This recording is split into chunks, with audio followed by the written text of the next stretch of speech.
but Dirk Slama and I have worked together for a while now. Dirk is a vice president at Robert Bosch, working directly with the former CTO of the company and now directly working with the chief digital officer of Robert Bosch. And I suppose you understand that Robert Bosch is like 400,000 people, so it's a very large organization. Dirk and I have worked together a lot on what is known as the AIoT initiative, the artificial intelligence and IoT, that Bosch is very active in, but I know that Dirk also has a very broad understanding and interest in a lot of other topics that have to do with digitalization. So I was ecstatic when he accepted to do the opening keynote for our reporting workshop today.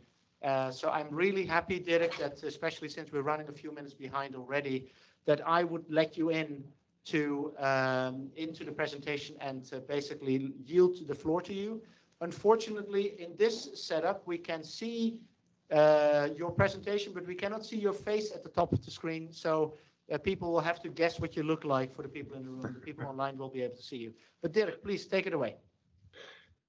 Jan, thank you so much. And everybody, great to be here with you. Thank you for having me. Of course, now following these two great speakers, it's a huge challenge for me to make it even remotely interesting for you. So I've been pondering about what I should talk about, and I think we're now in the year 2021,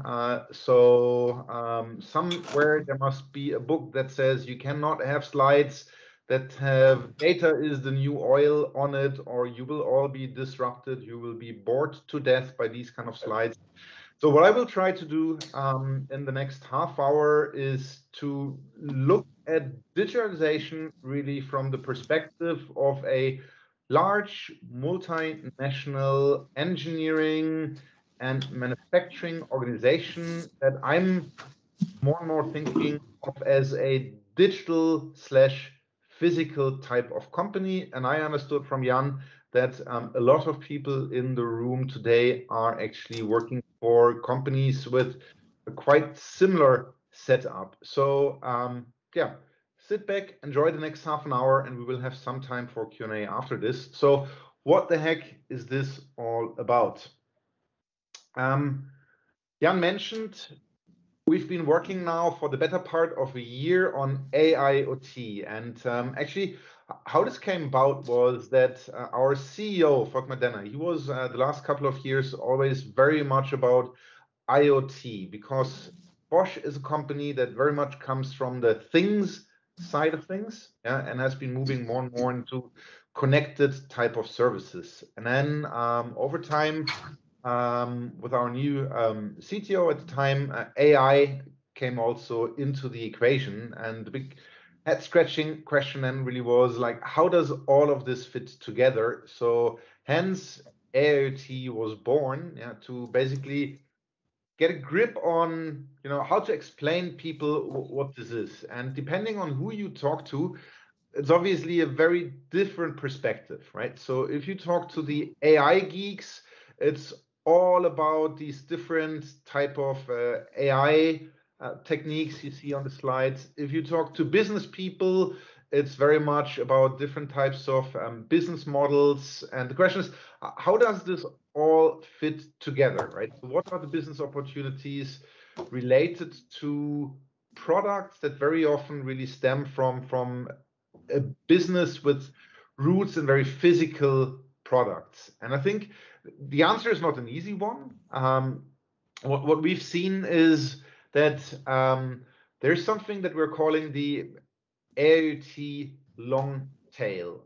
The basic idea here being that we have a certain number of high impact products that typically have very large business and development organizations behind them that focus on very advanced things, up to autonomous driving, yeah, but also just like, you know, connected car features, these type of things. Or if you think of an AIoT enabled electric toothbrush, where you basically use AI to give recommendations to the user how to better brush his teeth, right? Or think of a smart connected industrial tightening tool that's used in a factory that's maybe performing. We have customers using these type of tools performing 100 million tightening steps per year in mission critical applications like aircraft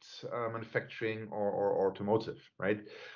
But then on the other hand, we also have these kind of long tail opportunities where, for example, in the factories, we see an opportunity to solve a certain problem using the combination of sensor data and advanced analytics and AI and ML.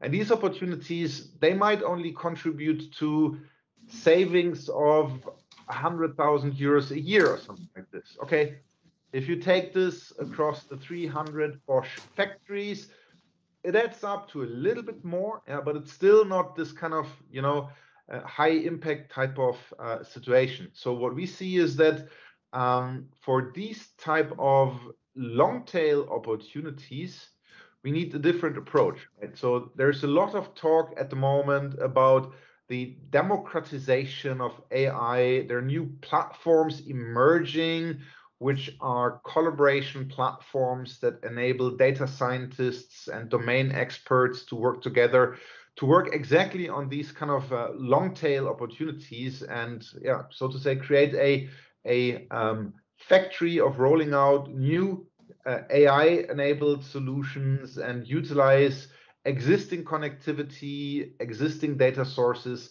existing sensors in the field. And they're very, very different animals. So what we did in the team with Jan and some other really leading edge experts, we looked at this from the top, and we realized that there's different kind of personas behind this, really, if you like, right? There's what we're now calling the digital OEM. So the digital OEM is very much about selling products and services. So he's combining the traditional OEM, and by OEM, I not only mean car manufacturers, I mean a manufacturer of physical products, and combining this with software as a service, and thus basically really creating the digital OEM. So for the digital OEM, in addition to the physical product sales, this is very much about all of these different type of business models. And Jan, I know you have this very nice model where in 5 steps you basically explain how in an evolution this works. So yes, many opportunities. However, what we're also seeing is that this is not easy, right? So for every 2 steps forward we see being done in this direction, there's also 1 step backward. Yeah, so this is not an easy feat, and I think this is why it's great that we have the software center and these kind of events where we can exchange what works and also what doesn't work, right? And yeah, what the work that we've done is all about is trying to explore this a little bit more. I think what's really new to a lot of companies that come from a long tradition in physical product design, manufacturing, and sales is that, you know, traditional hardware / manufacturing type of person, I always envision them, you know, secretly underneath their shirt, having on their forearm a tattoo that reads SOP, start of production, right? Because this is the critical date they're working towards. And then after a couple of years, once the new product is done, they press the button, you know, and then by the million, these products basically fall off the conveyor belt, and they're never heard of again in the old world, right? In the new world, this is where the fun starts, right? So this is very much about suddenly being connected with your product all the time. This is about using this connectivity and this new one intelligence to learn about how your customer is using the product, how the product is performing in the field, interacting with the customer, learning on the fly, and even upgrading the product on the fly. So this is easy, well, relatively easy if you have, for example, over-the-air updates for your software artifacts and your AI artifacts on the physical product. But we even see this now, and Jan, we had intense discussions about this in the hardware world, right? So that even after the SOP, you continuously improve the product. And so that means that we're going from a very static world to a more and more fluent world where we really are so much more closely interacting with our customers. And again, that's a hard thing to learn on all levels, yeah, from sales to product development and so on. So, and that's only one perspective here, right? The other perspective is what we're calling the digital equipment operator. So somebody who is actually not interested so much in, you know, creating new products, as in physical products or digital physical products, but well, typically he would operate these products, for example, to operate a power generation facility, or to operate a factory, or actually operate a network of trains and train stations and so on, right? And the requirements from an AIoT point of view, from the digital equipment operator's perspective, are very different, right? So this is typically much more about what's commonly known as overall equipment effectiveness, right? So this combines availability of your physical equipment, physical products in the field, machinery and so on, with your performance rate and your quality rate, right? And you can actually apply this not only to manufacturing, but also, for example, to the operation of a train network or an ore mine, or what have you, right? So the requirements here are very different, and what we will see is typically the opportunities here are more on the long tail side of things, right? So as an equipment operator, you will need a very different organization to utilize the potential that you can find in combining this new data-centric, AI-centric type of world, right? And I think this is really important to understand. And then, of course, we have hybrid models, right? So take, for example, modern OEMs who are not only manufacturer of the car as the physical product, but they're also operators. Yeah, I mean, if your cars are connected, then implicitly you are an operator of a connected car fleet, or maybe even more obviously, you become an operator of a supercharger network and so on, right? So this is where the requirements really come together. And just when you look at this, again, through the lens of these different categories, right? So the digital OEM versus the digital equipment operator, or as we like to call it, the smart connected product versus the smart connected solution, the requirements are different. For products, this is very much about product strategy, right? So how do you devise a product that continuously evolves? How do you, in your product strategy, build in the capability to learn how the product is used and performing in the field, to actually continuously improve the product and so on? And then also, what's your go-to-market strategy? And last but not least, and unfortunately, that's very often underrepresented in literature and what people are looking at, yeah, because I mean, we have a gazillion different type of business model frameworks and so on, but there's very little out there in terms of, you know, how do I manage the revenue generation side of things? How do I, you know, monetize this? How do I mean, this sounds so great, you know, freemium to premium, but how do I actually really execute this? How do I get people to really pay for these digital services? So BMW, for example, announced last year that they will sell seat heating as a service. And I think there's still a big question mark out there. Are customers who fork out a quite sizable chunk of money for a car willing then also to pay for add-on digital services? I mean, Apple, Samsung, Google, they have pulled this off with the smartphone, but I think for a lot of other products, the question is still out there, right? If you can not only get your own organization to transform to support this, but also your customers who are used to different ways, right? And that's, I think, really important to understand.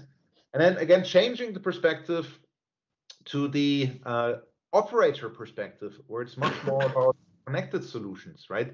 So here, this is much more about the fit of your solution with the internal demand, right? So this is about an internal solution launch strategy. So I mentioned earlier on, like, okay, it's great, we have these AI democratization platforms, yada yada, this is all very easy to use, but obviously, well, it's not easy to use and then actually have one solution and roll this out in 300 factories around the globe. That is actually where the real challenge comes in. This is not about, you know, 3 very smart data science sticking their heads together and using a funky new AI democratization platform together with some subject matter experts.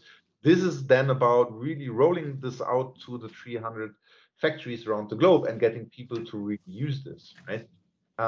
So this is about site preparation. This is potentially about a retrofit program, right? So if you're operating a network of 1,000 trains and 500 train stations, and you roll out an IoT-enabled escalator monitoring solution using ultrasound analysis, etc. Yes, this is about the AI algorithms for this, but this is also about, you know, finding people to go and attach these sensors to the 500 escalators in your train stations, right? So this is really important, I think, to keep in mind when you're looking at this. So what are some of the challenges that we have seen in this? And this is maybe looking at this a little bit more, again, from the product, not so much from the solution perspective, but, well, first of all, it really starts with the use case selection. So how do you make sure that you are actually betting on the most promising use cases? That's not an easy question, right? So if you work with people who have been for decades working in the realm of physical products, right? And you say like, okay, let's work on some use cases to slap on some digital features. Well, they will look at these use cases very much in a, you know, carefully adding, I don't know, like a smartphone app to control your light bulbs or something like this, right? Because if you've been in light bulb business, this is what you would do. However, if you take somebody who's looking at this with a fresh mind, who comes really much more from a digital mindset, who understands everything about multi-sided business platforms and so on, he might be not as constrained in terms of looking at the physical product, but might take a much more holistic look at the business model, with the disadvantage that he might sometimes take naive assumptions about what can be done on the physical product side of things, right? So this is something to be carefully looked at, right? And it requires a certain freedom of experiment. So, you know, there's all these slides out there now that look at, you know, lean startups and corporate environments, etc. And, you know, fail fast, fail early. The big problem I see at the moment is that nobody in the HR organizations of these big organizations has told HR, hey folks, you know, having on your career path 3 failures and maybe 1 success is actually a good thing, right? So because apparently he failed fast and failed early, so promote him. He's a good guy, right? That's not in the DNA of a lot of large organizations. So freedom to experiment, really. And then, you know, obviously, you know, when you start looking at this from a large company's perspective, like an initial reflex is like, oh yeah, great, we need an infrastructure. We need this, I don't know, AI platform for democratizing access to AI. So you invest in infrastructure, you start to enterpriseify, and this is trademark Dirk Slama. I invented this word, very proud of it, but it's a huge problem, right? So because enterpriseification is the enemy of freedom to experiment, right? So how do you balance this out?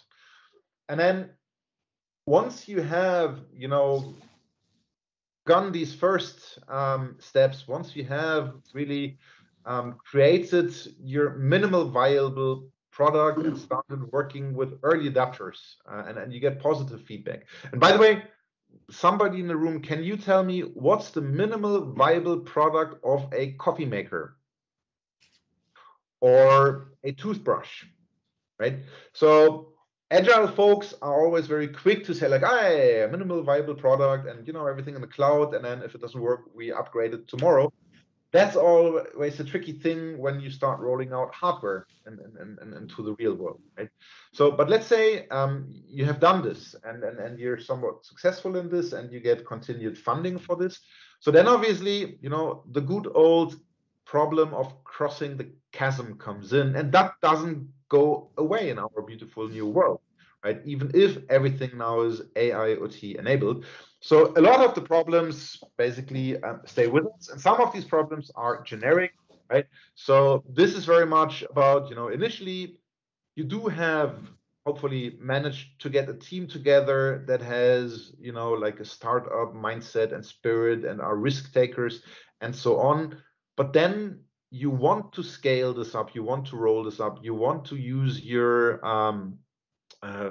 I don't know, 500 regional offices around the world and so on. And suddenly you need people with a different mindset, right? So how do you do this? And then obviously there are additional challenges in here, right? And I mean, I think we can see this actually in the holy grail of AIoT, which is autonomous driving, where we started with a lot of enthusiasm, and then we realized, well, how the heck do we actually get enough data to really make this work, right? And how do we cover all the fringe cases? The famous truck with the white sides that crosses the road against the sunset, kind of fringe cases, right? So how do you, when your AIoT product is heavily utilizing AI, how do you cross this particular chasm?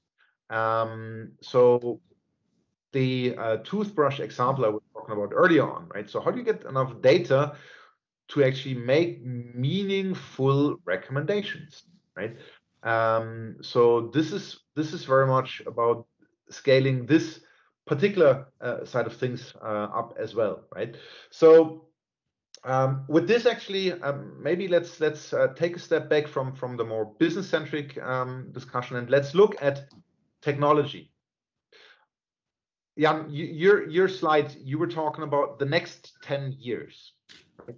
So I think the last 10 years, what we've seen, obviously, physical products getting connected and people in Europe waking up to the fact that they simply have to build on cloud infrastructures because they cannot build them themselves, all these type of things. And obviously, coming out of the second AI winter and seeing that AI actually works for real, for, I would argue, still a relatively small number of companies, can afford the AlphaGo type of moonshot projects. And now we have all of this stuff, right? And now this is for the next 10 years coming into, well, normal type of companies, yeah. And I think when you are a product manager at this normal type of company, then in the future, in addition to selecting the right use cases, understanding the business model, et cetera, in addition to all of this, for every new feature that you're building into your product, you have to ask yourself, will this be a feature supported by hardware, software, or AI and data? Or a combination thereof, right? So when you're building the next Mercedes S-Class, you might make a deliberate decision that certain buttons still should be, nice mahogany type of buttons built into the side of the door, because that's what your customers want. They want the mahogany, right? Or you might make a decision that no, this button obviously becomes a virtual button, which is actually not developed by, physical product engineers and physical manufacturing experts who set up the production line for this mahogany. It's designed by a UX expert who actually creates a nice picture of a button that looks like mahogany, right? And then obviously your DevOps team picking this up as a feature. So basically, you have very different development pipelines, the engineering and manufacturing pipeline versus the software pipeline. Or if you go the AI and data route, again, another pipeline that you need to build up and maintain, right? So every decision that you're making here as a product manager / solution architect has huge ramifications, not only from the user experience point of view, but also from the pipelines that you need to build up to deliver on this feature.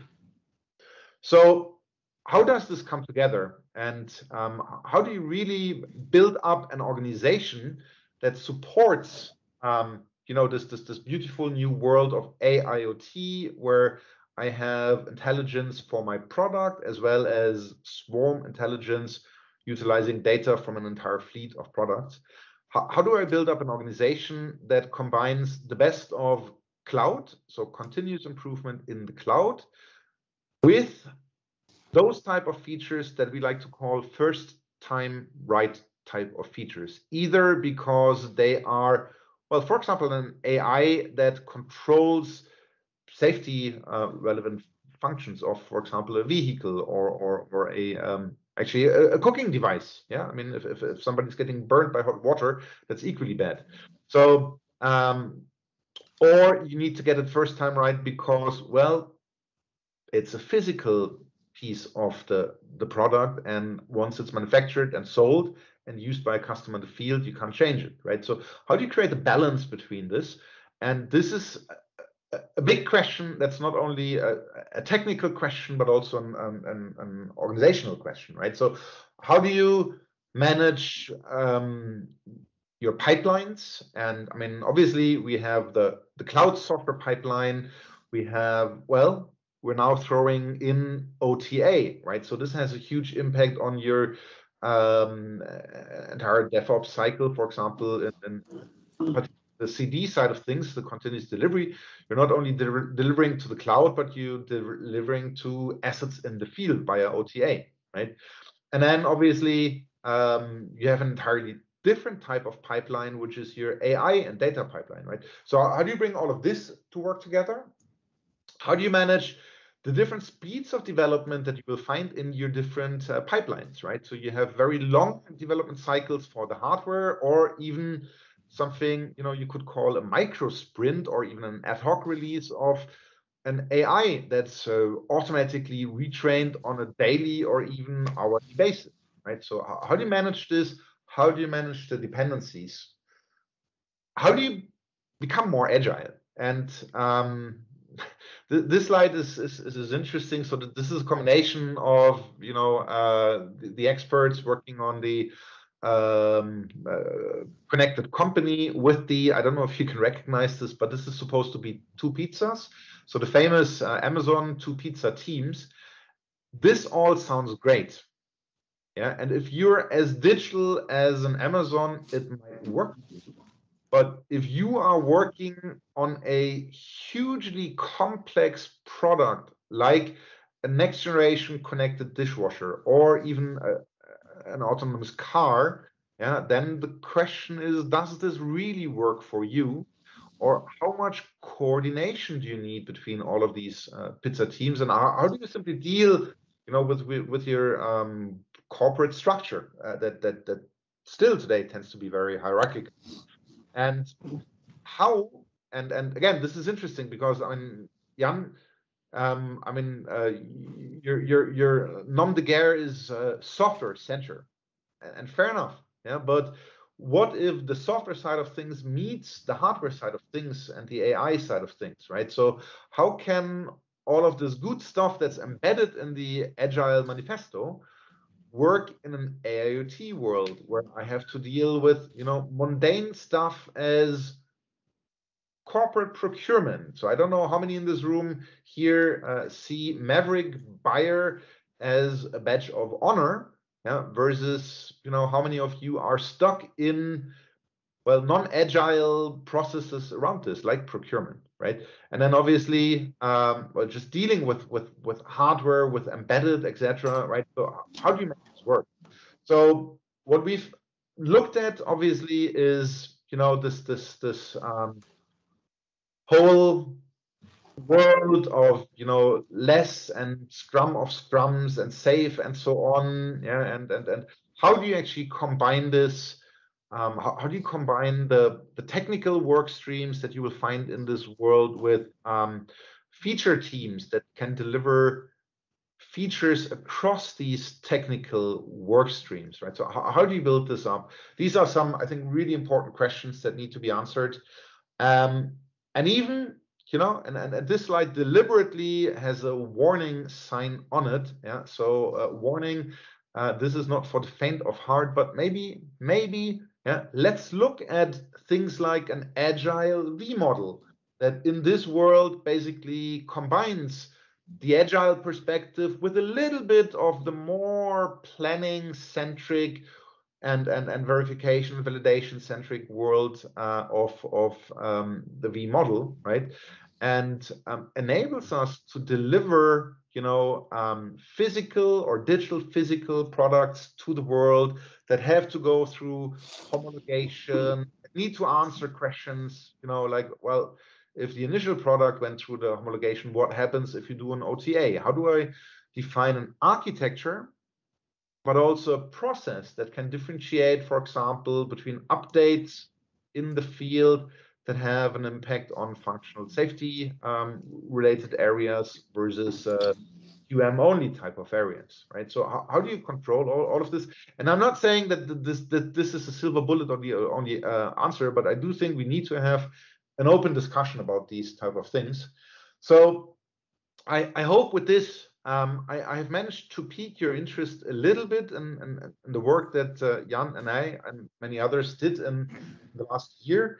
The result of this is actually the AIoT Playbook that is aiming to take a holistic view at the business perspective, the business execution, and the technical execution side of things.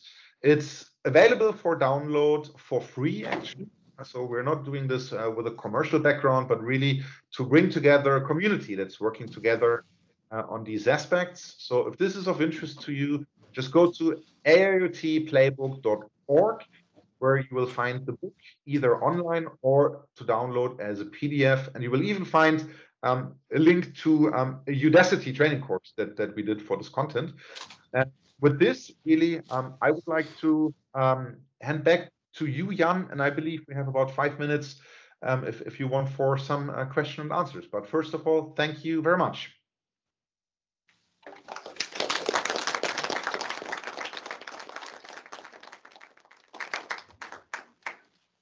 Thank you very much, Dirk. I hope you can hear me online.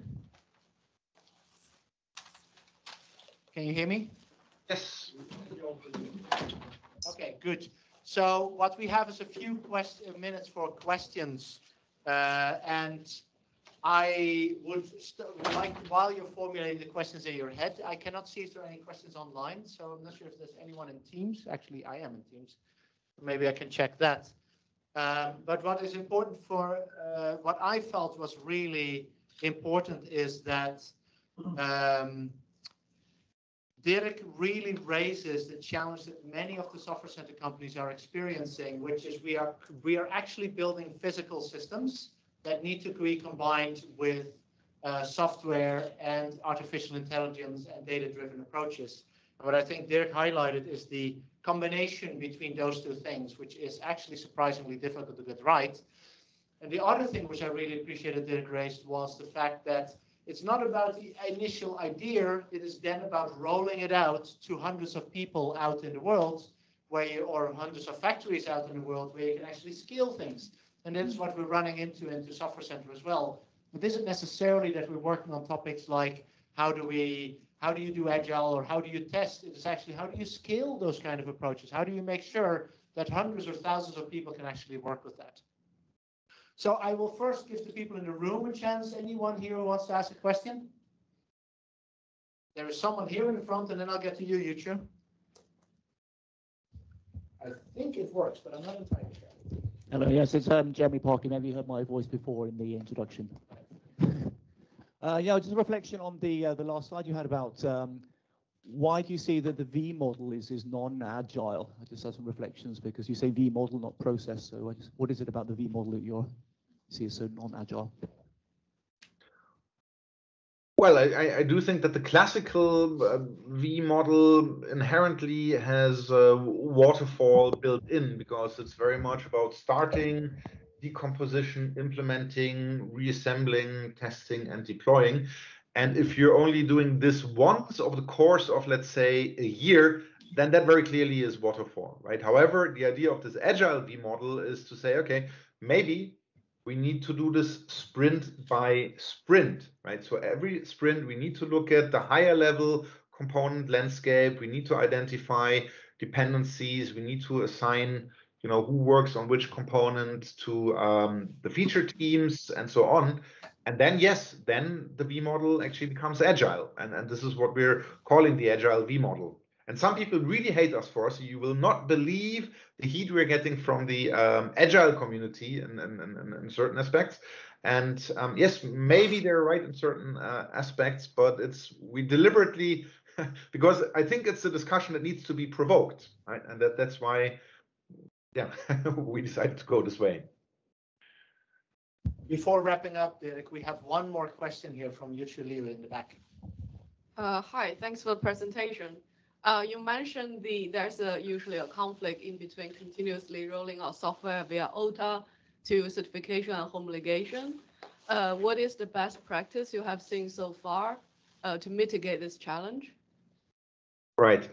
I think it would be hard to talk about a existing best practice, right? So because I think we're still in the process of learning this, but if you're looking, for example, at what's happening at complex mission critical equipment, I think this is very much about clear componentization and clear layering so that you identify what are actually the functional safety relevant components versus which ones not, right? And then basically mapping your value streams and your releases in a way that you identify, okay, does this release have an impact on something mission critical or not? And I think this is easy. I mean, if you know, okay, this update is updating the firmware of the infotainment unit of the car, and this is all very self-contained, you can make this decision easily. But when we're thinking of something like, I don't know, Tesla dog mode, which potentially accesses the wind screen control and the video camera in the car, yeah, then this is becoming more blurry. And in order to really have clarity in this more blurry environment, it is very important, yeah, that you have a very clean component architecture where you can identify the different levels of criticality for different types of components and their dependencies. And the more interwoven, the more service oriented our products will become, the more important but also the more difficult this will be. Good, Dirk. So I know we're 2 minutes over time, but online there is one final question by Mika, who asks, how do you see this excellent presentation links to evolution of engineering management? It's a very good question. That's why I couldn't resist asking it. Well, let me just say, I hope that this can come together, right? Because I think that engineering management needs to take this holistic digital, physical, and software and AI and data perspective. So my hope simply would be that this can be a small contribution to it, and that we can work together on this topic. So I mean, Jan, I'm very interested in also collaborating with the Software Center. So maybe this would be a good call for action for the next event or something like this. That sounds excellent. Now, with that, Dirk, I know that you had a hard stop at 11, and I appreciate you going over for a few minutes. Let's give Dirk a final round of applause for his presentation. Thank you very much for taking the time, Dirk, and we know that you have to drop off, but thanks a lot for giving the presentation. Very much appreciated. And now I owe you one again, as usual. Yeah? Okay, take care. Okay, bye-bye.